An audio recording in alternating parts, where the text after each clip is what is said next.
ಒಂದಂತೂ ಸತ್ಯ, ಆ ತಪ್ಪು ಈ ಮನೇಲಿ ಯಾರಾದ್ರೂ ಮಾಡಿರ್ಲಿ, ಅವ್ರನ್ನಂತೂ ನಾನು ಕ್ಷಮಿಸೋದಿಲ್ಲ.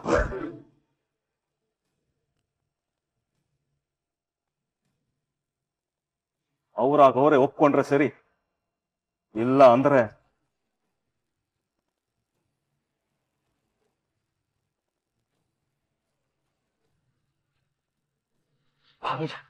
ಭಾವಜಿ ನಾವೆಲ್ಲ ಒಂದು ನಮ್ಮ ತಲೆ ಮೇಲೆ ನಾವೇ ಚಪ್ಪಡಿ ಕಲ್ಲು ಹೇಳ್ಕೊಳ್ಳುವಂತ ಕೆಲಸ ಮಾಡ್ತೀವ? ಈ ನನ್ನ ಪ್ರಕಾರ ಈ ಮನೆಯವರು ಅಂತ ಕೆಲಸ ಮಾಡೋದಿಲ್ಲ. ಆದ್ರೆ ಮನೆಗೆ ಹೊಸ ವ್ಯಕ್ತಿ ಅಂತಂದ್ರೆ ಗೀತಾ.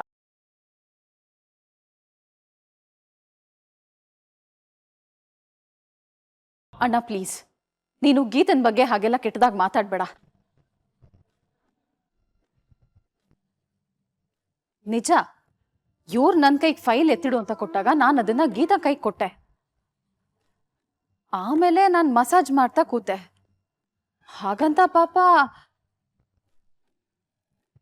ಅಲ್ಲ ತಂಗಿವ, ಇದೇ ಸರಿಯಾದ ಅವಕಾಶ ಅಂತ ಫೈಲಲ್ಲಿರುವ ಪೇಪರ್ಸ್ನ ಫೋಟೋ ಇವಳು ತೆಗ್ದಿರ್ಬೋದಲ್ಲ, ಭಾವಜಿಗೆ ಆಗದೆ ಇರೋರಿಗೆ ಕಳಿಸಿರ್ಬೋದಲ್ಲ.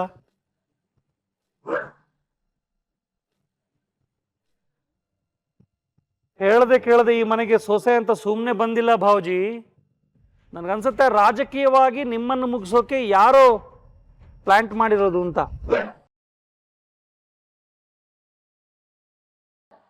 ದಯವಿಟ್ಟು ಆ ರೀತಿ ಮಾತಾಡ್ಬೇಡಿ ತಾರಣ್ಣ ಅಂಕಲ್, ನಾನು ಯಾವ ತಪ್ಪು ಮಾಡಿಲ್ಲ. ನೀನ್ ಮಾಡದೇ ಇದ್ರೆ ಈ ಮನೆಯವ್ರ ವಿಷಯ ಹೊರಗಡೆ ಹೇಗೆ ಗೊತ್ತಾಯ್ತು? ಅದು ಸ್ಕ್ರೀನ್ ಶಾಟ್ ಮೂಲಕ.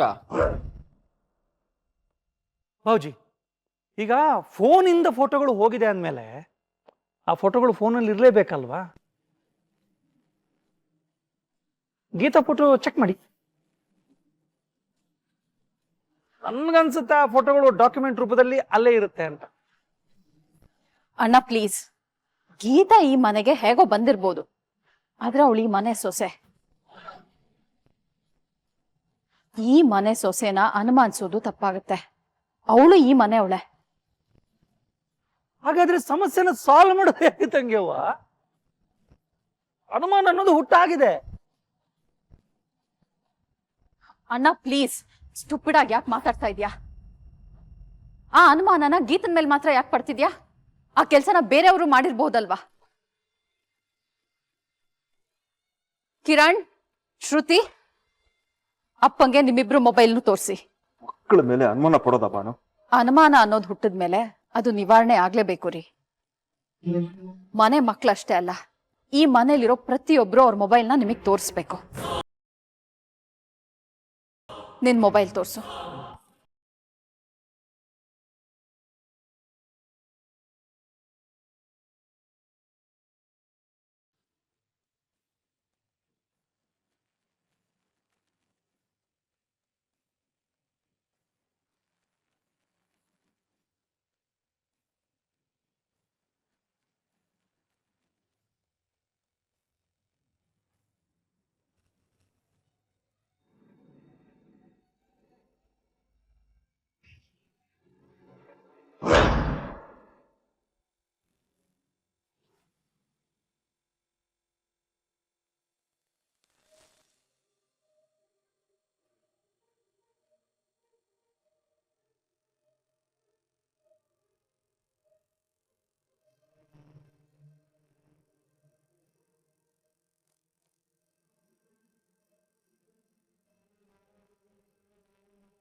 ಏನಾಯ್ತು?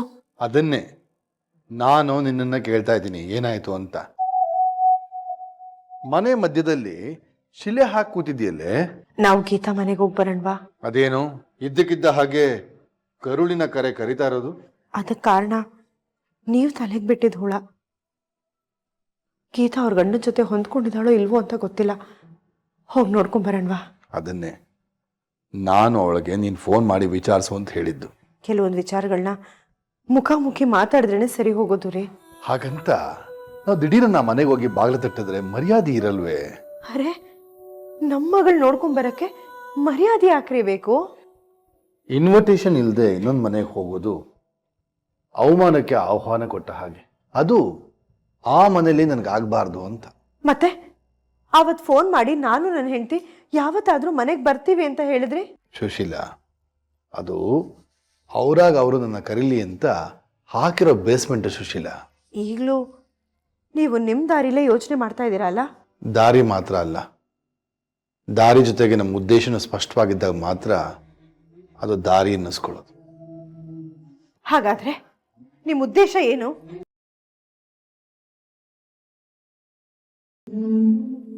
ಕರುಣೆ. ನನಗೆ ನನ್ನ ಬೀಗರ ಮೇಲಿರೋ ಕರುಣೆ ಕಣೆ. ಈ ಕರುಣೆಯಿಂದ ನನ್ನ ಬೀಗರಿಗೆ ಒಳ್ಳೇದಾಗಬೇಕು.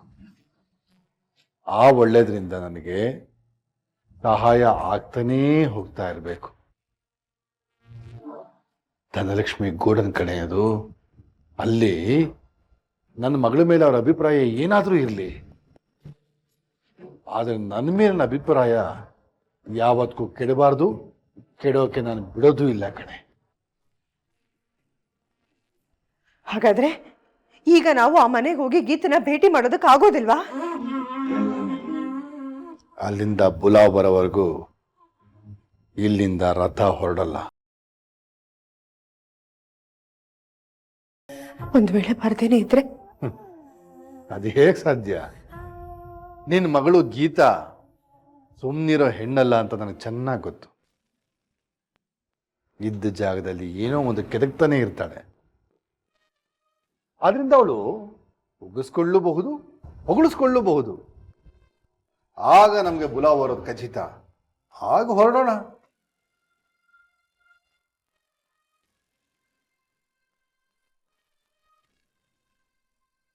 ಗೀತಾ, ನಿಮ್ಮಪ್ಪ ಏನೇನೋ ಮಾತಾಡ್ತಾರೆ ಕಡೆ, ಆದ್ರೆ ನಿಜಕ್ಕೂ ಆ ಮನೇಲಿ ನೀನು ಹೇಗಿದೆಯಮ್ಮ?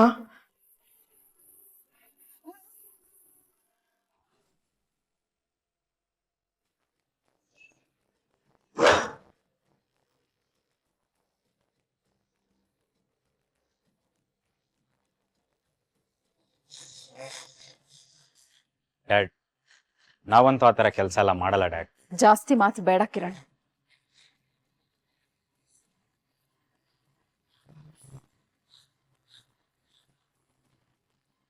ಕಣ್ಮಣಿ,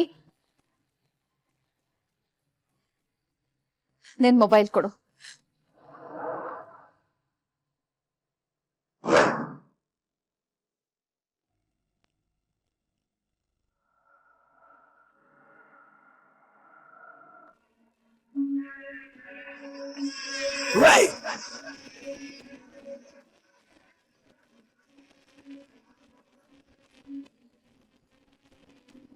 ಗೀತಾ, ಮನೆಯಿಂದ ಆಚೆ ಹೋಗೋದಕ್ಕೆ ರೆಡಿ ಆಕೆ.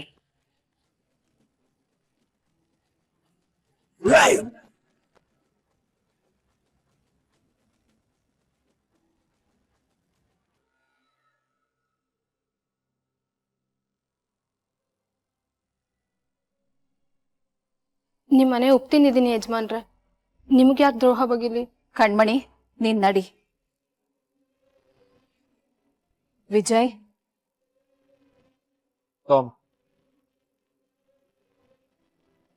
ಇರೋದನ್ನ ಎದೆ ಮೇಲೆ ಎಸೆಯಕ್ ಗೊತ್ತಪ್ಪ, ಬೆನ್ನಿಗೆ ಚೂರಿ ಹಾಕಕ್ ನನಗ್ ಬರಲ್ಲ.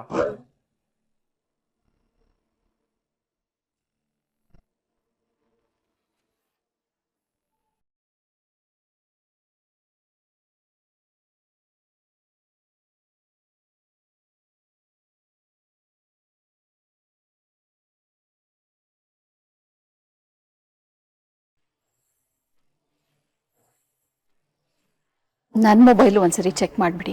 ಬಾನು, ಅನುಮಾನ ಅಂತ ಬಂದ್ರೆ ಎಲ್ರೂ ಒಂದೇ. ಇಲ್ಲ ಬಾನು, ಇಲ್ಲ. ಹಾಗಾದ್ರೆ ಈ ಕೆಲ್ಸ ಯಾರು ಮಾಡಿರ್ಬೋದು? ಹಾ, ಇಲ್ಲಿ ತನಕ ಬಾಕಿ ಇರೋದು ಅಂತಂದ್ರೆ ಇವಳು ಮಾತ್ರ.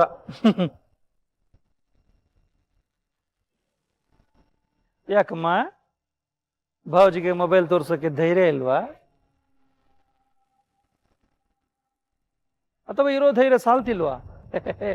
ಆಗ್ಲೇ ನಾನು ಫೇಸ್ ಟು ಫೇಸ್ ಲುಕ್ ಕೊಟ್ನಲ್ಲ, ಹೆದರ್ಕೊಂಡು ನರ್ವಸ್ ಆಗಿ ಹಿಂಗಾಗ್ಬಿಟ್ಟಿದ್ದಾಳೆ. ತೋರ್ಸು.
ಗೀತಾ, ನೀನು ಮನೆಯಿಂದ ಆಚೆ ಹೋಗೋದಂತೂ ಪಕ್ಕ.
ಸಿತಾರ, ಭಾವುಜಿ, ಎಲ್ರ ಮೊಬೈಲು ನೋಡಾಯ್ತು. ಇನ್ನ ಉಳಿದಿರೋದು ನಿನ್ನ ಮೊಬೈಲ್ ಮಾತ್ರ. ನಾನು ತೋರಿಸಿಲ್ಲ.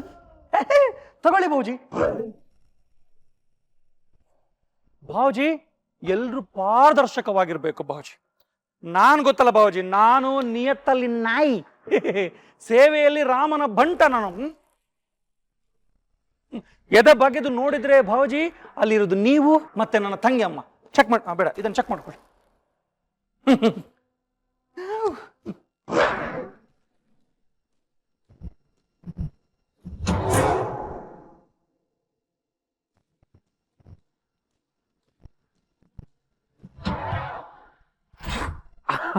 ಅಲ್ಲ, ನಮ್ಮ ಮೊಬೈಲಲ್ಲಿ ಏನಿರುತ್ತೆ ಭಾವುಜಿ? ಇದ್ರೆ ನಮ್ಮ ಗುರುಗಳು ಕಾಶಿನಾಥ್ ಸರ್ದು 2 ಸಿನಿಮಾ ಇರ್ಬೋದು. ಅದಕ್ಕೂ ಮಿಗಿಲಾಗಿ ಅದು ಬೇಡ ಬಿಡಿ.